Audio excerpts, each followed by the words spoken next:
Have you ever helped a stranger only to discover they hold your entire future in their hands? What if that single act of kindness on a deserted highway changed everything you thought you knew about fate and justice? This is the story of Robert, a hard-working single father and truck driver who stopped on a scorching afternoon to help a stranded woman on Route 66, never imagining that in just 6 days, she would be sitting in a judge's chair deciding whether he'd keep custody of his beloved daughter. Before we dive deep into this incredible true story, please hit that subscribe button for addictive stories. Turn on notifications, and let me know in the comments where you're watching from, because what happens next will leave you absolutely speechless. Robert was driving his 18-wheeler across the Arizona desert when he saw her, a woman frantically waving on the roadside, her car broken down, sweat dripping down her face under the merciless sun. Without hesitation, he pulled over. She climbed in gratefully, explaining she had important appointments in the city and couldn't be late. As they drove, she asked about his life, and Robert, finding unexpected comfort in this stranger, opened his heart completely. He told her everything, about his ex-wife who abandoned him 2 years ago without a word, about raising his daughter alone while working long hauls, about the upcoming custody hearing on Monday, where his ex wanted their daughter back, about his fears that the system favored mothers regardless of who actually stayed and cared for child. The woman listened intently, offering surprisingly specific legal advice, showing deep compassion, and giving him hope he hadn't felt in weeks. When he dropped her off at the courthouse district, she thanked him for the ride and wished him luck. Robert drove away feeling strangely comforted, never suspecting that the understanding stranger who'd heard his deepest fears and vulnerabilities would soon hold absolute power over his life. What makes a good father when society measures everything by money and status rather than love and presence?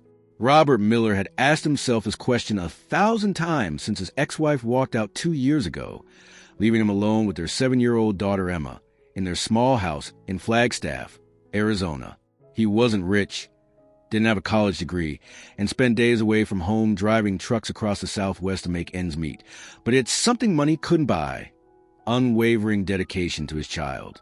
Every morning he was home, Robert woke Emma for school, made breakfast even if it was just toast and eggs, and drove her to Jefferson Elementary before hitting the road.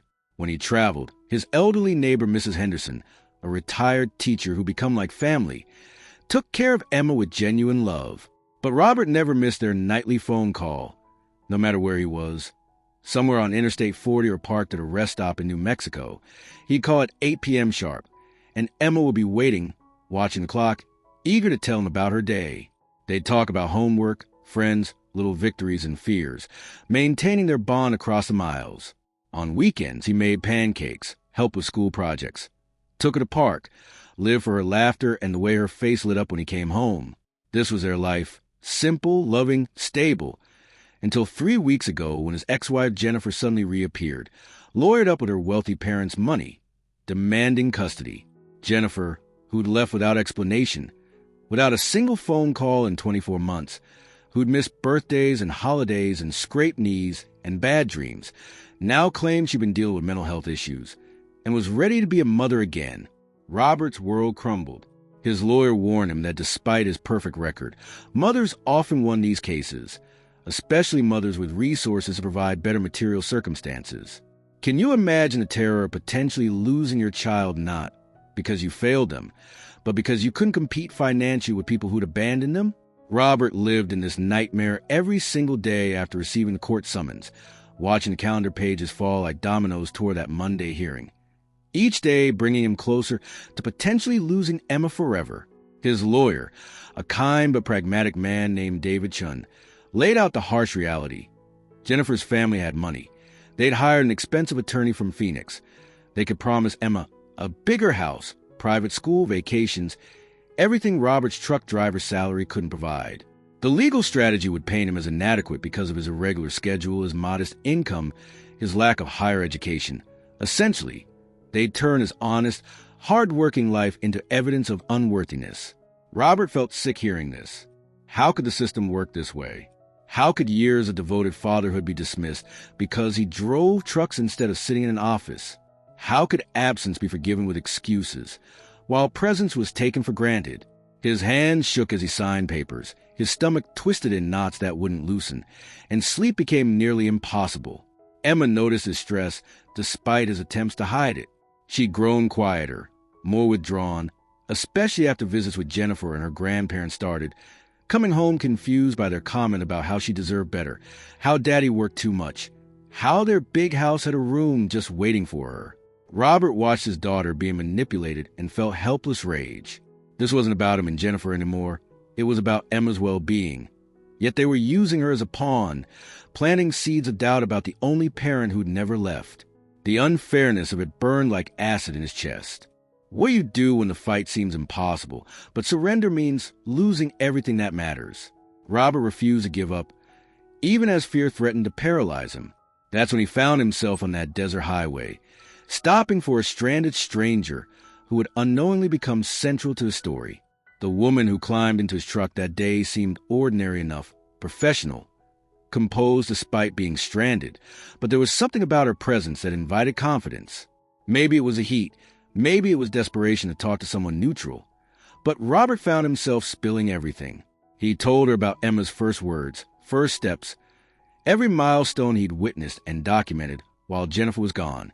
He spoke about the neighbor who became family, about keeping every drawing Emma made, about maintaining routines despite chaos, about the guilt he felt when work took him away, and the joy when he returned home.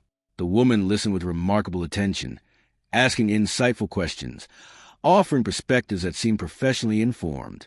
When Robert mentioned his hearing was Monday, just 6 days away, she said something that stuck with him. Justice looks at who really cared, who built the bond, who offered stability. Not always, but often. Her words carried weight, like she knew what she was talking about. And for the first time in weeks, Robert felt a flicker of hope. When he dropped her at the Civic Center, she offered final advice. Be yourself in court. Speak from your heart. Don't pretend to be someone you're not. Truth appears when we're authentic. Remember, the most important thing isn't winning a legal battle. It's ensuring your daughter grows up knowing she was loved and protected, no matter what happens. Then she was gone, disappearing into crowd, leaving Robert with unexpected comfort and renewed determination. Have you ever experienced those days where time moves impossibly slowly, yet somehow you're running out of it simultaneously? That's exactly how Robert felt in the days following the highway encounter. As Monday approached with terrifying inevitability, he woke Wednesday morning with new clarity. The conversation with that woman had ignited something inside him, a determination to do everything possible to be ready. His first call was to Mrs. Henderson, asking for help organizing all the documents, receipts, school records, medical files, everything that proved his active fatherhood. Martha Henderson, 68 years old with silver hair and infinite kindness, arrived within the hour. She'd lived next door for 12 years, had watched Emma grow from infant to bright second grader, and considered them family. Together, they spent the entire day sorting through Robert's chaotic filing system, creating order from chaos. They found vaccination records with Robert's signature, report cards with his notes to teachers, receipts for school supplies and clothes and birthday parties, photographs of every milestone, and boxes filled with Emma's artwork that Robert had carefully saved. Martha held up a crumpled drawing showing 2 stick figures holding hands, one tall and one small, with crooked letters underneath spelling me and my daddy. Her eyes filled with tears. This is love, Robert. This is proof of your bond. Bring everything. As they organized, Martha shared her own observations from years of watching them together. She'd seen Robert come home exhausted from 3-day hauls and still have patience to help with homework, attend parent-teacher conferences, make dinner, play games, be present. She'd witnessed his devotion firsthand, the way Emma's face lit up when his truck pulled into the driveway, the security and happiness in their relationship. That's what matters, Robert, not money or big houses, but this. What happens when you realize the battle isn't just legal but emotional? When your opponents aren't just fighting for custody, but trying to rewrite history? Robert discovered this harsh reality on Thursday when his lawyer called with troubling news. Jennifer's attorney was claiming Robert had emotional instability that affected his parenting ability, painting his truck-driving lifestyle as evidence of inadequacy, his long hours away as abandonment, his modest income as failure. They were twisting his honest work, his sacrifices, his dedication, turning everything positive into something negative through carefully chosen words. Davidson explained they needed strong witnesses to counter these claims, people who could testify to Robert's character, his emotional stability, his exemplary fatherhood. Martha would testify. Emma's teacher, Mrs. Rodriguez, had volunteered. But they needed more. Robert started making a list. The grocery store owner where he shopped, the mechanic who serviced his truck, the pastor of First Baptist Church where he and Emma attended most Sundays, parents of Emma's school friends. One by one, he approached them, and one by one, they agreed to help. Tom Williams from Williams Market remembered Robert carefully selecting fresh fruits and vegetables for Emma, always choosing quality despite higher prices, always thinking of her nutrition. Mike at Anderson's Auto Repair recalled how Robert constantly checked his truck's safety features because I need to get home to my girl in one piece. Pastor Johnson remembered father and daughter sitting together during services, Emma holding Robert's hand during prayers, their obvious closeness. These small memories, these fragments of daily life, began forming a powerful picture of true fatherhood. Meanwhile, Robert's sister called with concerning information. She'd seen Jennifer around town with her parents, going in and out of law offices, clearly preparing intensively for Monday's hearing. Word around the courthouse was that the new family court judge was extremely thorough, analyzing every detail, missing nothing. Can you imagine lying awake night after night, your mind spinning worst-case scenarios until anxiety becomes a physical presence crushing your chest? Robert knew this terror intimately during those days before the hearing. When darkness fell and Emma was asleep, he'd lie staring at the ceiling, haunted by questions without answers. What if he lost? What if the judge only saw his financial limitations and not his limitless love? What if Emma grew up thinking he hadn't fought hard enough? Every small mistake he'd ever made replayed in his mind.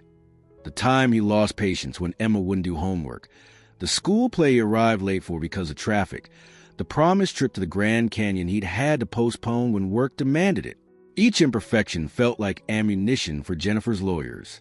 But then he'd remember the good moments, too.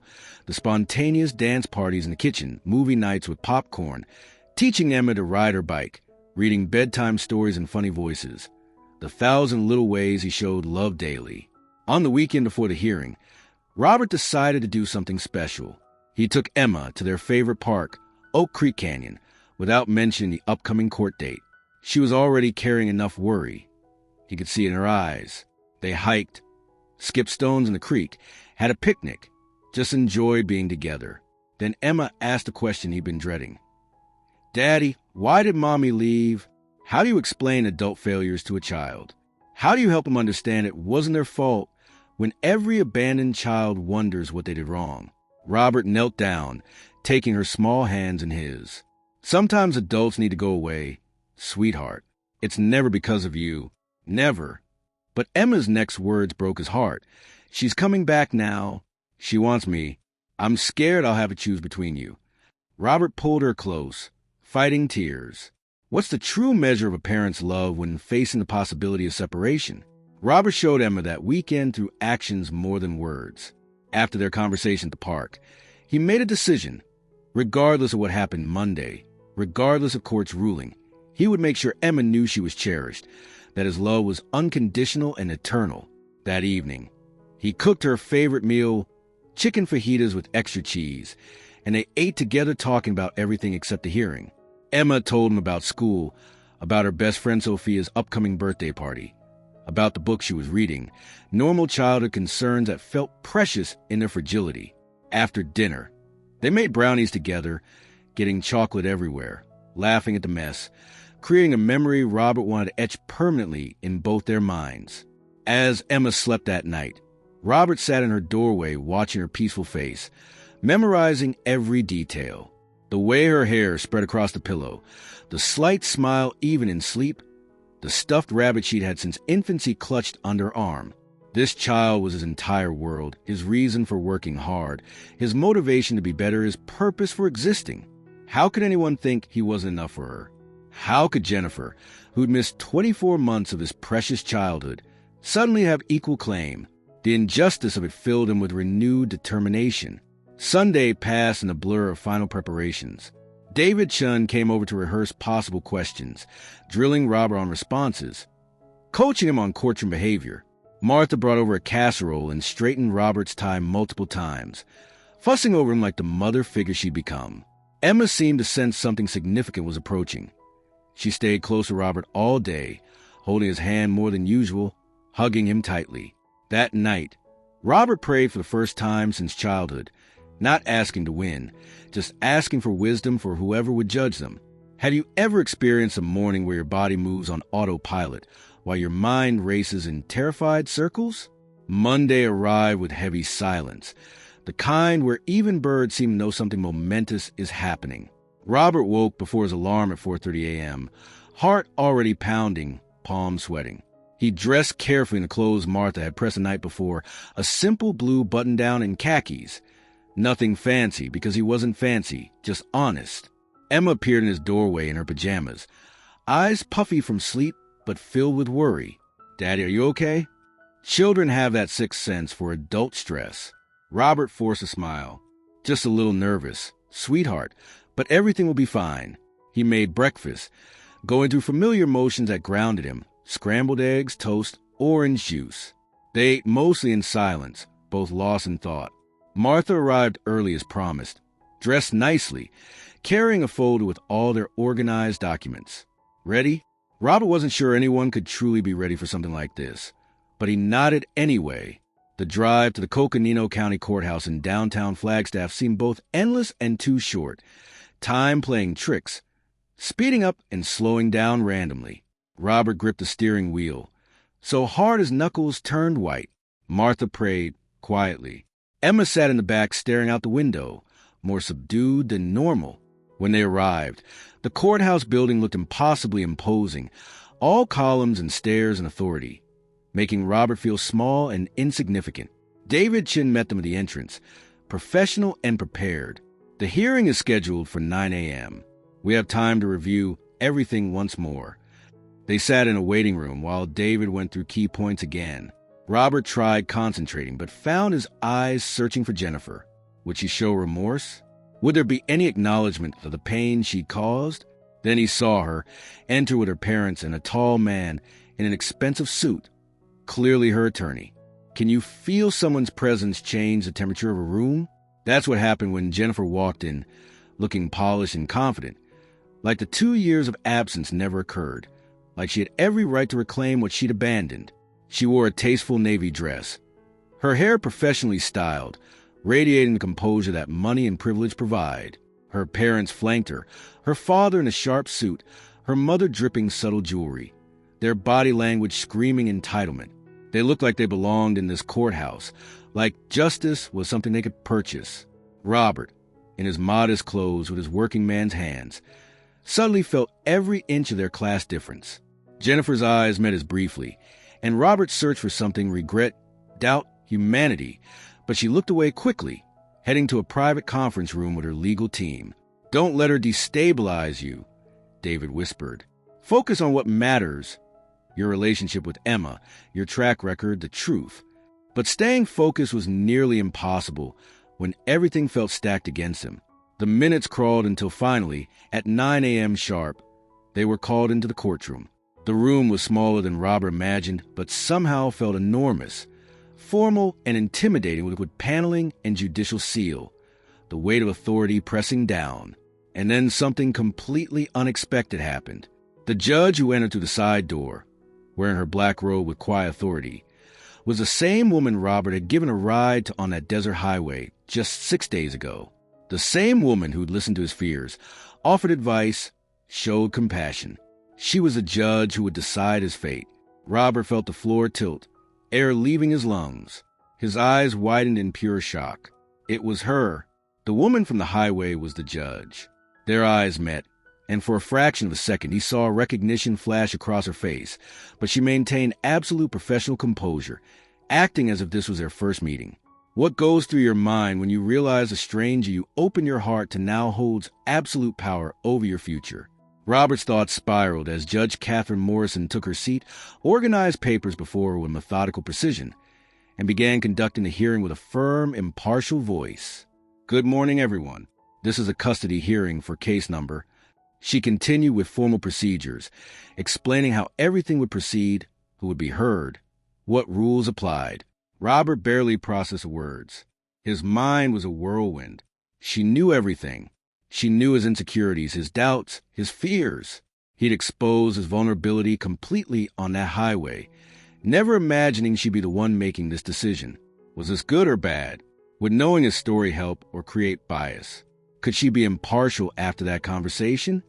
Mr. Miller, are you listening? Her voice brought him back to reality. She looked at him with the same professional expression, waiting for a response.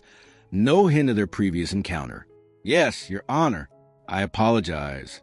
He straightened in his chair, trying to focus despite his racing heart. Let's begin, Mr. Miller. I'd like you to explain in your own words how your routine with the child has been since the mother left the home 2 years ago. And so Robert began speaking, haltingly at first, stumbling over words, but gradually finding his rhythm. He'd talk about rushed mornings and simple breakfasts made with love, about nightly phone calls no matter where his truck was parked, about saving every drawing Emma made, about bedtime conversations, about fears and joys and challenges. He didn't try to appear perfect, admitting mistakes, times he lost patience, moments when exhaustion won, times he wished he had more money to provide better opportunities. But he also spoke about unconditional love, constant presence, never giving up even on the hardest days. Have you ever had to completely open your heart before strangers, exposing your deepest vulnerabilities, knowing every word will be analyzed and judged? Can words carry the weight of your entire life when everything depends on how they're received? Robert did exactly that, speaking with brutal honesty that left the courtroom silent. Judge Morrison listened attentively, taking occasional notes, her expression impossible to read behind professional neutrality. She asked pointed questions, requesting clarification on specific details, but always maintaining impartiality. When Jennifer's turn came, she presented a very different version of events. She spoke about struggling with mental health issues 2 years ago, needing to step away to heal, how she was now stable with steady employment, living with her parents who could help with childcare, how she could offer better material circumstances. My daughter deserves opportunities one couldn't provide before, but I can now. I have the resources to place her in a better school, provide better clothes, offer experiences a truck driver simply cannot. Each word felt like a knife to Robert's heart because she was right. Materially, she could offer more, but what about emotionally? What about the abandonment? What about 24 months of silence? Didn't that count? Jennifer's attorney then presented documents, proof of her parents' income, enrollment plans for prestigious schools, photos of a large, comfortable house. Everything looked perfect on paper. I see here that you mention mental health difficulties, Judge Morrison said, examining the documents. Could you specify what type of difficulties and how you address them? There was a hesitation, brief but significant. I was dealing with depression. It was a very difficult period, but I underwent treatment and I'm well now. Do you have medical documentation proving treatment and discharge? Another pause. My attorney is securing that documentation. It will be submitted shortly. Judge Morrison made a note and continued, questioning the period of absence, the lack of contact with Emma during those 2 years, the reasons for not maintaining at least some communication. What happens when someone's carefully constructed narrative starts showing cracks under scrutiny? Jennifer's composure began showing strain as Judge Morrison pressed for details. I thought it would be better for her, that it would be easier if I simply exited her life until I was ready to return completely, Jennifer explained, but her voice wavered slightly. And you believe that was best for the child, disappearing without explanation? Judge Morrison's tone remained neutral, but the question hung heavy in the air. For the first time, Jennifer looked uncomfortable, glancing at her attorney before responding. At the time, it seemed like the only solution. I wasn't well. I didn't want to harm her with my unstable presence. Robert wanted to scream. She had no right to make that decision alone, to simply vanish without giving Emma any choice or explanation. But David had coached him to stay quiet. Let Jennifer's inconsistencies speak for themselves.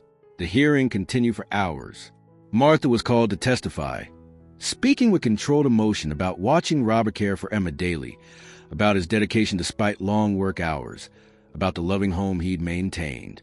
Emma's teacher, Mrs. Rodriguez, testified next, presenting school records showing Emma's excellent performance and positive behavior, crediting the stable home environment. Jennifer's parents also spoke, defending their daughter and promising full support. They were articulate and convincing, talking about opportunities in future and prosperity. But when Judge Morrison asked why they hadn't maintained contact with their granddaughter during Jennifer's 2-year absence, they hesitated. Their answers were vague, contradictory. Something didn't quite fit. "I'll need time to analyze all presented documents and testimonies," Judge Morrison announced finally. "There are several issues requiring additional verification. I'll request supplementary reports before making a decision." Robert's heart sank. More waiting, more uncertainty, more sleepless nights. The hearing will resume in several weeks. Everyone will be notified of the new date. Until then, provisional custody remains as is with Mr. Miller. Have you ever felt time stretching endlessly when waiting for news that will change your life forever? The weeks following that first hearing were torture for Robert. Each day crawling by while he compulsively checked his phone, jumped at every sound thinking it might be news from David, existed in a constant state of anxious anticipation. "Dad, you're looking at your phone again," Emma pointed out correctly one evening. Robert was checking his cell constantly, hoping for a call from his lawyer, any update to break the agonizing silence. "Sorry, honey, just waiting for an important work call." She wasn't fooled. At 7 years old, Emma understood this was about the hearing, about her mother, about the chaos that had turned their lives upside down. But she didn't say anything, just returned to drawing at the kitchen table. Martha remained their rock, appearing daily to cook meals, help with housework, but mostly provide that comforting presence only truly good people can offer. "You need to eat something, Robert. You're wasting away." Martha pushed a plate toward him. Robert ate mechanically because Martha was right. He needed strength for whatever came next. During the first week of waiting, David called with updates. "Robert, the judge has requested additional reports. She's ordered a social worker to make home visits to your house and Jennifer's house. It's standard procedure." "When will this happen?" "Not sure exactly. These visits are typically unannounced, so they can see the real environment, not a version specially prepared for inspection." The idea of surprise visits made Robert even more anxious. He began keeping the house immaculate constantly, every room organized and clean, ready for inspection. The refrigerator had healthy food. Emma's medications were organized and labeled. Toys had proper places. Everything needed to be perfect. "You're overdoing it," Martha said gently one afternoon, finding Robert scrubbing the kitchen floor for the 3rd time that week. "The house has always been clean and organized. You're a good father. You don't need to prove anything beyond what you already are. Can you maintain sanity when every small detail feels crucial to keeping your child?" Robert couldn't relax despite Martha's reassurance. Every detail seemed potentially decisive between keeping Emma or losing her forever. The first social worker visit happened on a Thursday afternoon. Robert was helping Emma with homework when the doorbell rang, his heart immediately racing. "Good afternoon.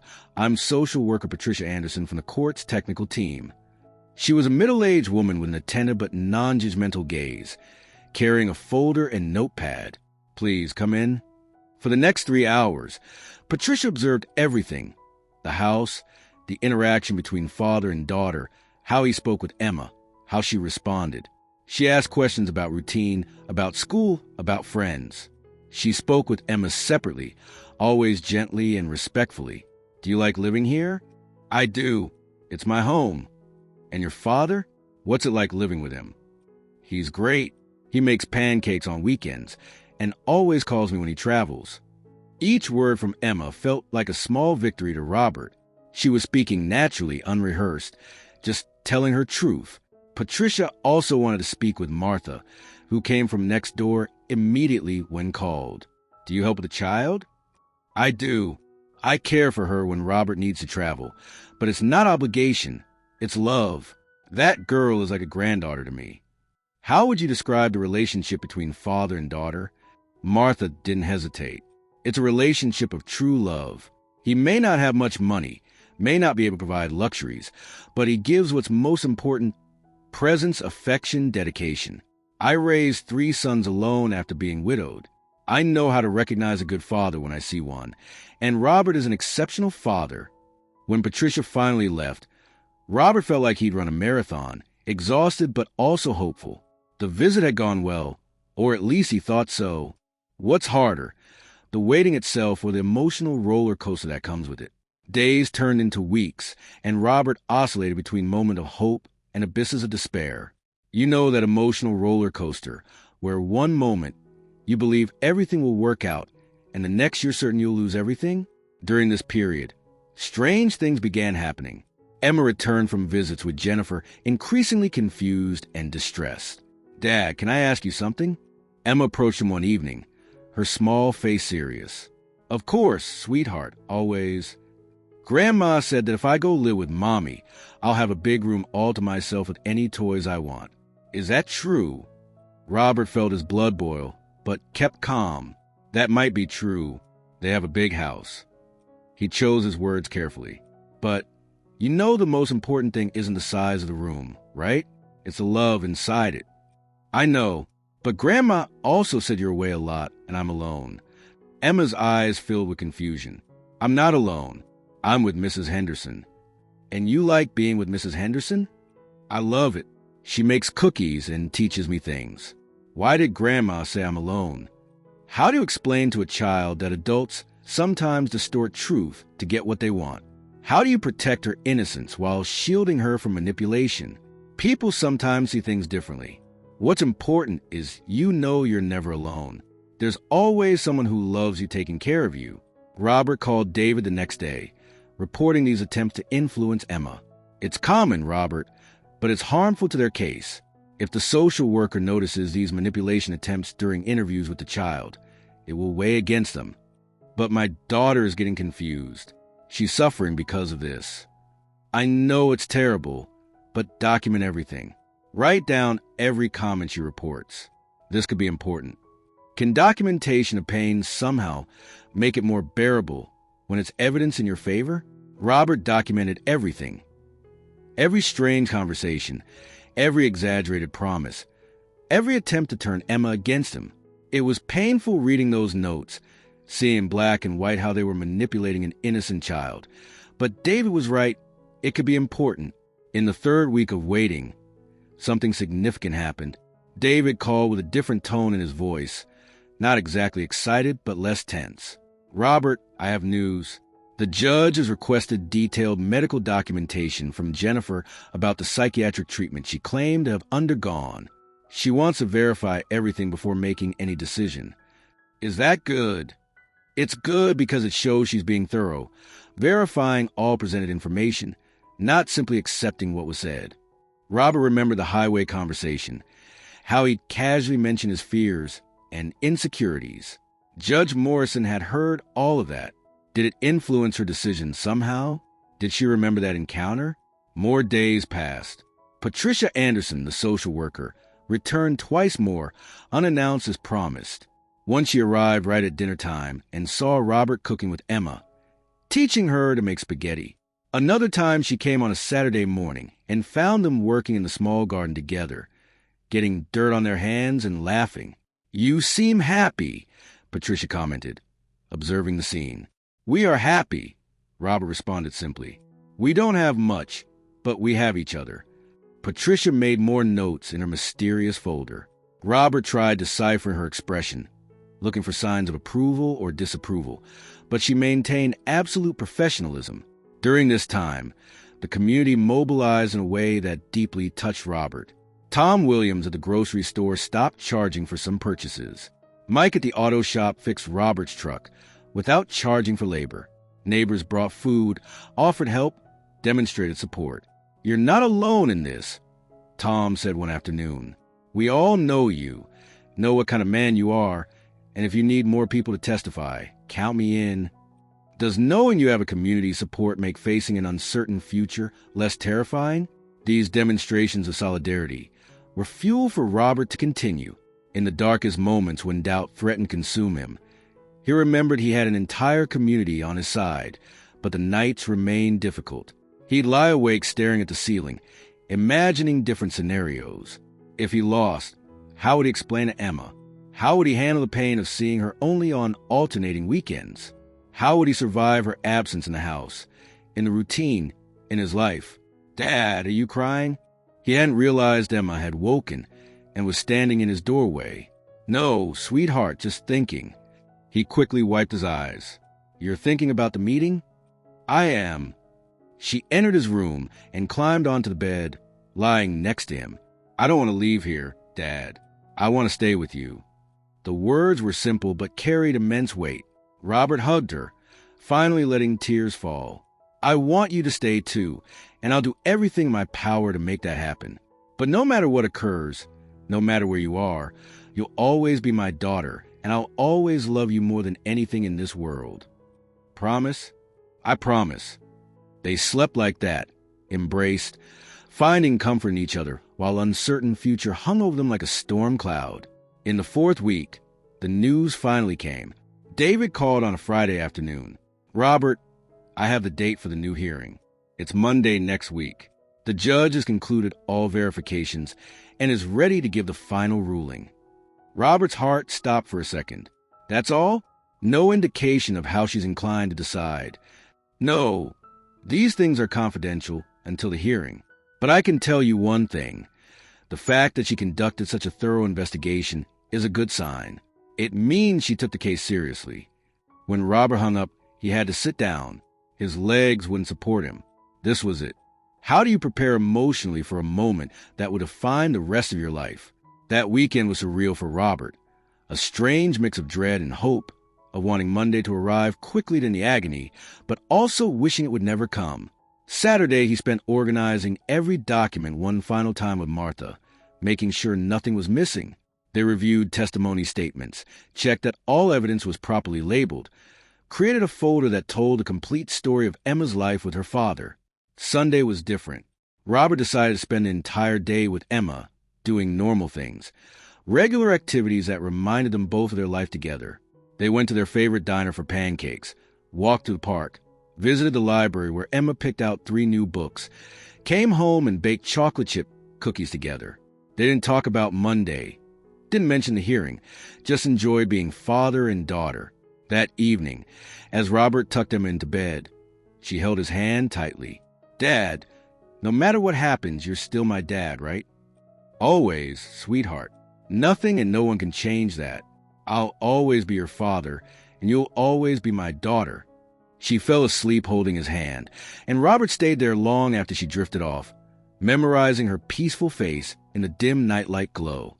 Around 9 p.m., Martha knocked on the door with a thermos of tea. "Can't sleep?" Robert asked, even though he knew the answer. "Figured you couldn't either." They sat at the kitchen table, 2 people who become family through circumstance and genuine affection, drinking tea and not talking much, because sometimes silence says more than words. "Whatever happens tomorrow," Martha finally said, "you've been a wonderful father. Emma knows that. And someday when she's grown, she'll understand everything you did for her. What if it's not enough?" "Love is always enough, Robert. Maybe not in the immediate outcome, but in the long run, love always wins." Robert wanted to believe her, needed to believe her, because the alternative was too painful to contemplate. Can a single morning hold your entire future in its uncertain hours? Monday arrived with the weight of finality. Robert woke at 3 a.m., gave up trying to sleep by 4, and was showered and dressed by 5 despite the hearing not being until 9. He made breakfast for Emma, who was unusually quiet, both of them moving through familiar routines that felt different today, charged with significance. Martha arrived at 7:30, dressed nicely, carrying the folder with all their documents organized perfectly. "Ready?" she asked. "I don't think anyone's ever truly ready for something like this," Robert admitted. The drive to the courthouse was silent, except for Martha's quiet prayers. When they pulled into the parking lot, Robert sat in the truck for a long moment, gripping the steering wheel, gathering courage. "Dad," Emma's small voice from the back seat. "Yes, sweetheart. I love you." Those 3 words nearly broke him. "I love you too, more than you'll ever know." They walked into the courthouse together, a small family facing something enormous. David Chin met them in the lobby, professional and prepared. The judge wants to see everyone in chambers at 9 sharp. She's ready to deliver her ruling. Robert's mouth went dry. This was it. No more delays, no more waiting. Within the hour, he'd know if he'd keep his daughter or lose her to someone who'd abandoned them both. They were led to a formal courtroom, larger than the one used for the preliminary hearing. Robert noticed Jennifer was already there with her parents and attorney, all of them looking tense. Good, Robert thought. They should be worried.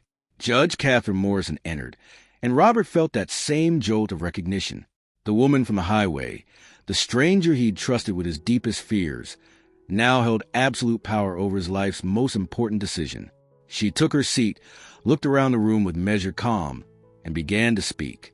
I want to start by informing everyone that over the past several weeks, I've conducted a complete investigation of both homes and all circumstances presented.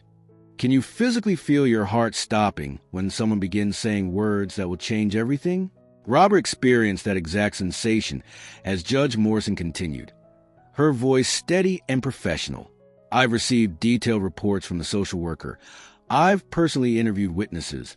I've analyzed all documentation presented. This has not been a decision made lightly or quickly. Every word felt like it carried the weight of a universe. Robert's hands gripped the armrest of his chair, so tightly his knuckles turned white. Martha sat beside him, one hand on his shoulder, providing support. Regarding the medical documentation presented by the petitioner about psychiatric treatment, Judge Morrison paused, looking directly at Jennifer. The documents initially submitted were incomplete. I requested additional documentation directly from the healthcare facilities mentioned. After careful analysis, I found significant inconsistencies in dates and information. Jennifer's attorney started to stand. Your Honor, I'd like to clarify that. You may sit down, Judge Morrison interrupted firmly. These aren't criminal inconsistencies, but they're sufficient to question the credibility of the narrative presented. The treatment periods don't correspond with the absence periods claimed. Robert felt something shift in his chest. Not quite hope yet, but something. Furthermore, the judge continued, the social worker reported clear attempt to influence the child during visits, exaggerated promises, derogatory comments about the father, attempts at emotional manipulation. Your Honor, that a misunderstanding. Jennifer's mother interjected. We just wanted our granddaughter to know her options. Judge Morrison's expression hardened slightly. I'm not interested in justifications. I'm interested in facts, and the facts show a concerning pattern of behavior. The room was absolutely silent. You could hear hearts beating, blood pulsing in veins. Robert held Martha's hand so tightly both their fingers were white. Now, regarding the respondent, Mr. Miller, Robert straightened his back, preparing for whatever came next, his entire body tense with anticipation. What does justice sound like when it finally speaks in your favor after weeks of fear? Judge Morrison looked at Robert directly, her professional mask softening almost imperceptibly. The social worker's report was extraordinarily positive. She visited the residence multiple times at varied hours without prior notice. On every occasion, she found a clean, organized, welcoming environment. More importantly, she found a happy child, well cared for, with established routines and healthy emotional bonds. Robert felt tears burning in his eyes, but didn't let them fall. Not yet. The child was extensively interviewed by our psychologist, and what she found was revealing. A girl who speaks of her father with genuine love, who describes consistent routines, who demonstrates emotional security. There are no signs of neglect, of emotional abandonment, of any kind of parental inadequacy. Judge Morrison paused, taking a sip of water. The silence in the room was deafening. The witnesses presented by the respondent were unanimous and consistent. The neighbor who cares for the child demonstrated dedication and love that transcend obligation. The teacher reported an exemplary student, well-adjusted, showing no signs of emotional distress. Community members painted a portrait of a hard-working, dedicated, honest man. Robert could barely process the words. Everything was so different from the nightmare he'd imagined for weeks. But perhaps the most important element of this analysis is something that transcends documents and reports. It's about presence. About who was there when the child woke up scared in the middle of the night, who cleaned scraped knees, who attended school meetings, who made meals, gave medicine, offered comfort on difficult days. The judge's voice took on a different nuance, no less professional, but somehow more human. The law exists to protect children, to ensure they grow up in healthy environments with people who truly care about their well-being. And sometimes that means making difficult decisions that may not please everyone, but are based on the child's best interests. Can a single sentence contain your entire future, all your hopes, all your fears, everything that matters? Judge Morrison looked directly at Robert, and for a brief instant, he saw something in her eyes. Recognition, compassion, perhaps even a glimpse of that highway conversation. Based on all evidence presented, the technical reports, the testimonies, and primarily the clear best interest of the child, I determined that definitive custody shall remain with the father, Mr. Robert Miller. The world stopped, literally stopped. Robert heard the words, but they seemed to come from very far away, passing through a thick wall of disbelief. Had he heard correctly? Had he? Furthermore, Judge Morrison continued, I'm ordering that the mother's visits be restructured. Initially, visits will be supervised until it can be demonstrated that there can be healthy interaction without manipulation attempts. The mother may request reevaluation of this arrangement after 6 months of consistent, appropriate visitation. Jennifer began crying. Her parents looked shocked. Her attorney tried arguing something, but the judge interrupted him firmly. My decision is based on months of careful investigation. This isn't a decision made on impulse or based on superficial impressions. It's based on facts, on concrete evidence, and primarily on what's best for this child. Martha squeezed Robert's hand so hard, he finally returned to reality. Tears now flowed freely down his face. No shame, no attempt to hide them. Daddy won. Emma's small voice, breaking the heavy silence in the room, was what finally completely broke Robert. He pulled her into an embrace, burying his face in her hair, sobbing with relief, joy, pure gratitude. Yes, sweetheart, we won. We're staying together. We are. I knew it. I knew everything would be okay. Can you imagine that moment where everything you fought for, everything you prayed for, everything you sacrificed for, finally materializes? Where true and pure justice prevails. When they exited the courthouse, the sun was shining with intensity that seemed purposeful, like the entire universe was celebrating that moment. What happens after victory when reality settles in and you realize this is just the beginning? Martha was laughing and crying simultaneously, hugging them both. I told you love would win. David Chin shook Robert's hand firmly. Congratulations. You and your daughter deserve this victory.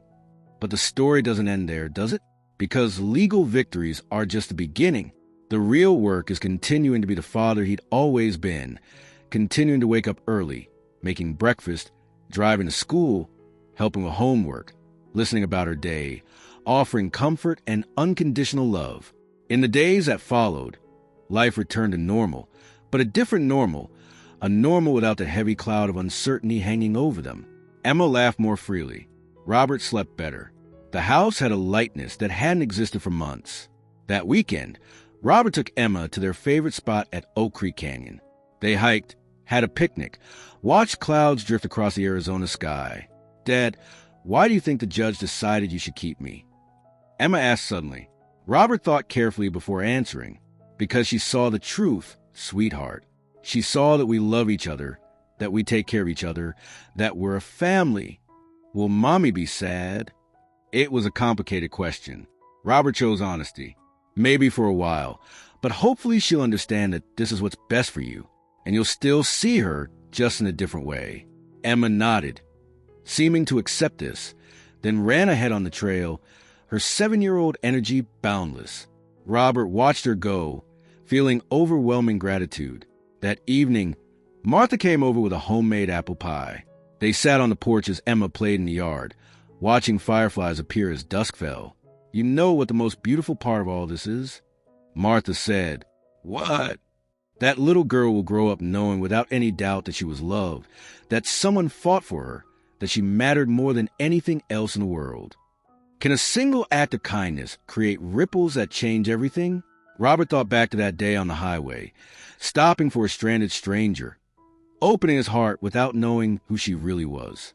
That simple act of human decency had connected him with the judge who would decide his fate. Not because Judge Morrison was biased. She wasn't. She conducted the most thorough investigation possible. But because she'd already seen in that moment on the highway the true essence of who Robert was, and that essence had been confirmed by every investigation, every report, every testimony. "I've been thinking," Robert said to Martha as they watched Emma chase fireflies. "About what?" "About how everything connects. If I hadn't stopped for that woman, if I hadn't opened up to her, if she hadn't been the judge, would things have turned out differently?" Martha was quiet for a moment. "I think the outcome would have been the same, because the truth would have been the same. You're a good father, Robert. That's not something that changes based on who sees it."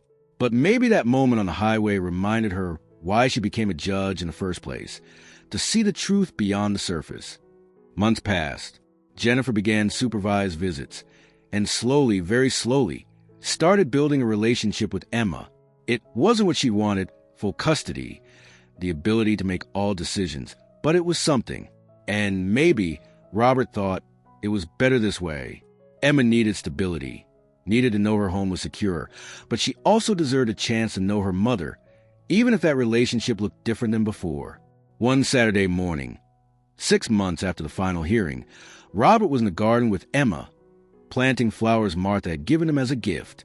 Their hands in the soil, the sun warming their backs, Emma's laughter filling the air.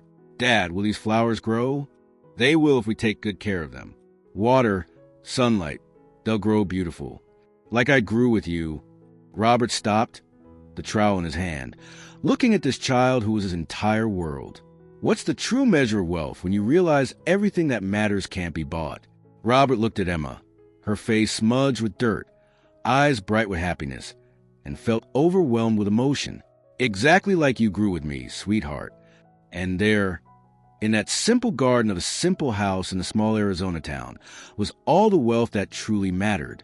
No mansions, no imported cars, no full bank accounts, but there was love, there was presence, there was family. Martha watched from the window, smiling through happy tears. She'd seen many things in her 68 years, but few touched her like watching this good, simple man successfully protect what was most precious to him. And Judge Morrison? She continued her work, analyzing cases, making difficult decisions, always seeking truth beyond appearances. But sometimes late at night when reviewing her files, she'd remember that encounter on the highway, that man who stopped to help a stranger, who opened his heart without reservation, who showed his humanity in its purest form. And she knew she'd made the right decision, because in the end, justice isn't about complex laws or sophisticated arguments. It's about seeing what's true. It's about protecting those who need protection. It's about ensuring that genuine love is recognized and valued. Several months after the custody decision, Robert received an unexpected letter in the mail. It was from Judge Morrison's office, but it wasn't an official court document. Inside was a simple note on personal stationery. "Mr. Miller, I hope you and your daughter are doing well. While I cannot discuss the case further, I wanted you to know that encounters like ours on the highway remind me why I chose this profession. Sometimes the universe puts people in our path exactly when we need them. Continue being the father you are. Best regards, Katherine Morrison." Robert read the letter 3 times, then carefully filed away in the box where he kept Emma's drawings and other precious memories. It was validation from an unexpected source, confirmation that sometimes kindness really does matter. How do you teach a child about justice, perseverance, and love when they just lived through it? As Emma grew older, Robert knew there would come a time when she'd ask more questions about what happened, about why her mother left, about the custody battle, about all of it. He was preparing for those conversations, thinking about how to explain adult failures and complicated truths in age-appropriate ways. But for now, at 7 years old, Emma understood the most important things. She was loved, she was safe, and home was wherever her father was. One evening during their nightly routine, as Robert tucked Emma into bed, she asked an unexpected question. "Dad, are you happy?" "Very happy, sweetheart." "Why do you ask?" "Because I'm happy. And I wanted you to be happy too." Robert kissed her forehead. "Being your father makes me the happiest person in the world." As he turned off her light and headed to his own room, Robert reflected on everything they'd been through. The fear, the uncertainty, the legal battles, the sleepless nights, all of it had led to this moment of peace. Was it worth it? Absolutely. Would he do it again? Without hesitation. Because some bonds are too sacred to be broken by convenience or caprice. The next Sunday at church, Pastor Johnson pulled Robert aside after services. "I want you to know how proud this community is of you. You showed us all what it means to fight for what matters, what it means to be a parent in the truest sense." "I just did what any parent would do." "No, Robert, you did what every parent should do, but not everyone does. You put your child first. Always. That's not as common as it should be." These words from his community, from people who'd known him for years, who'd watched him struggle and persevere, meant more than Robert could express. He wasn't alone. He'd never been alone. He had a whole town of people who'd stood by him, believed in him, testified for him. That support had made all the difference. What legacy do we leave our children through the battles we choose to fight? Robert thought about this often as he watched Emma grow. She was thriving in school, excelling in reading, making friends, participating in activities. Her teacher, Mrs. Rodriguez, sent home glowing reports about her progress, her kindness to other students, her enthusiasm for learning. "Emma is a joy to have in class," Mrs. Rodriguez told Robert at parent-teacher conferences. "She's bright, engaged, and has such a positive attitude. Whatever you're doing at home, keep doing it."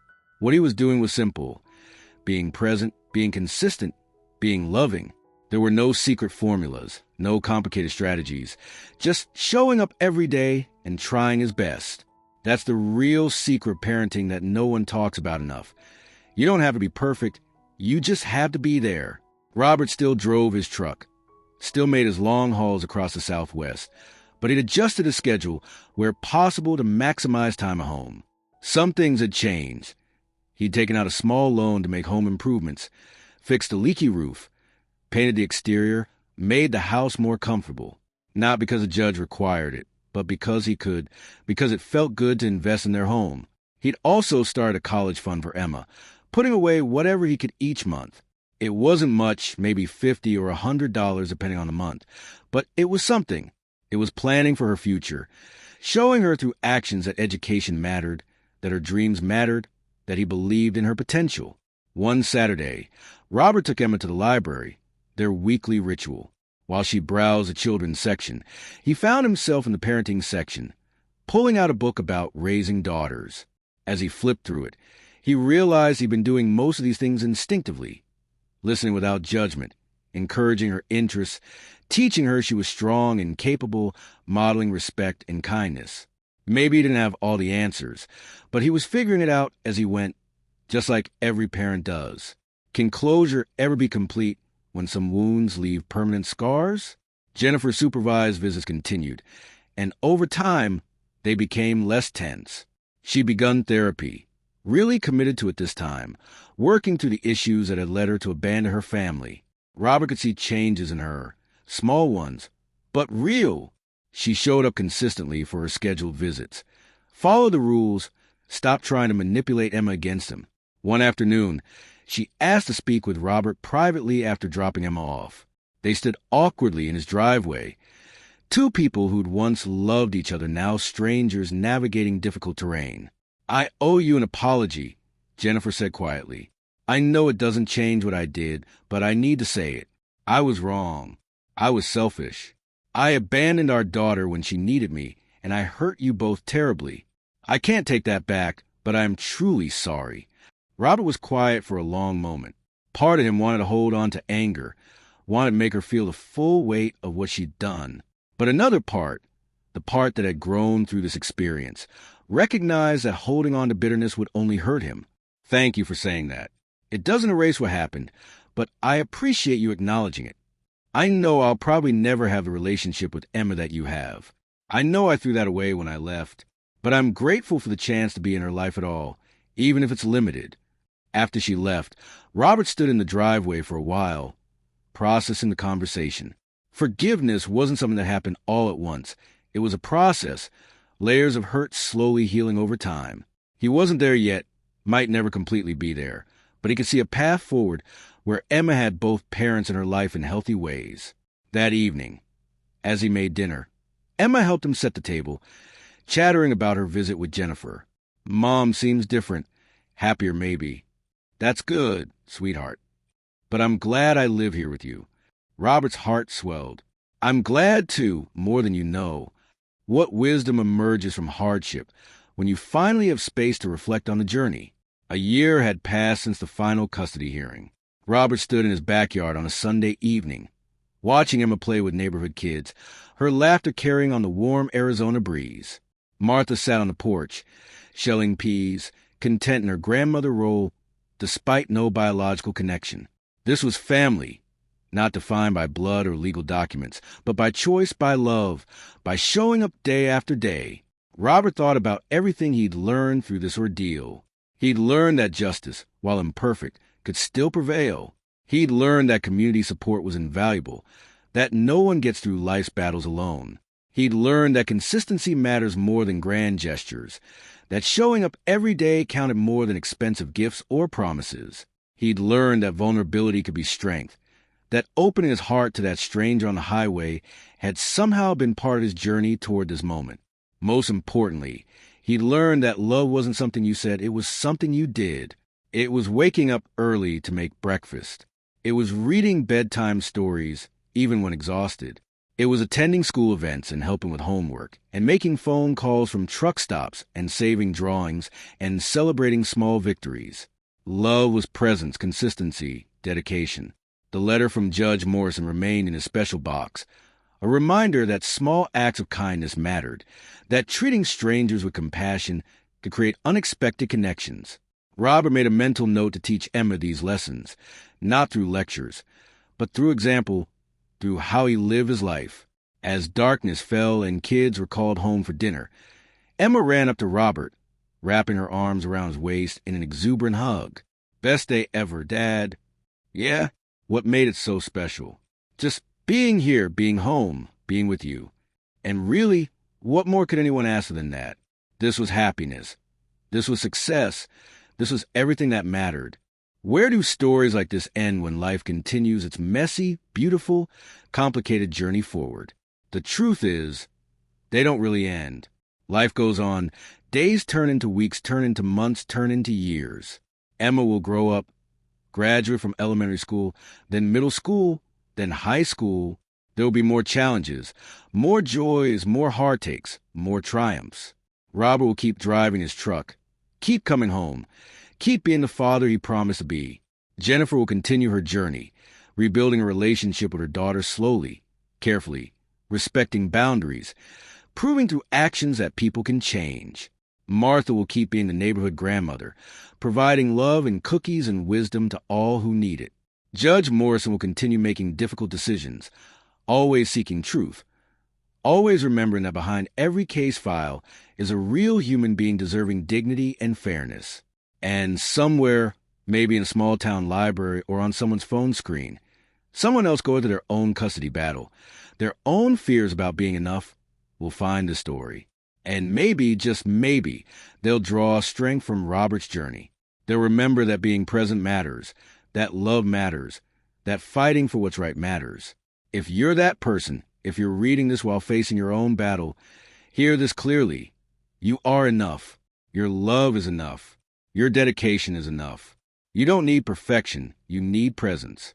You don't need wealth. You need warmth. You don't need to have all the answers. You need to show up with an open heart and do your best. Robert's story teaches us that small daily actions build unbreakable bonds. A breakfast made with care, a phone call before bedtime, a hug after a difficult day. These are the things that matter. These are what children remember. These are what build foundation of love and trust that lasts a lifetime. So if you're doubting yourself right now, stop. Look at what you've already done. Recognize the love you've already given. Trust that it matters, because it does. Trust that truth prevails, because it does. Trust that love wins, because it always does. Maybe not immediately, maybe not the way we expect, but eventually, inevitably, love wins. Thank you for spending this time with us at Addictive Stories. If this story touched your heart, please subscribe to our channel. Hit that notification bell. Share it with someone who might need to hear it. And remember, in a world that often values the wrong things, never underestimate the power of simply being there, of loving unconditionally, of fighting for what matters most. Until next time, keep believing in the power of love, the strength of truth, and the importance of showing up for the people who matter. Because in the end, that's all any of us can do, and it's more than enough.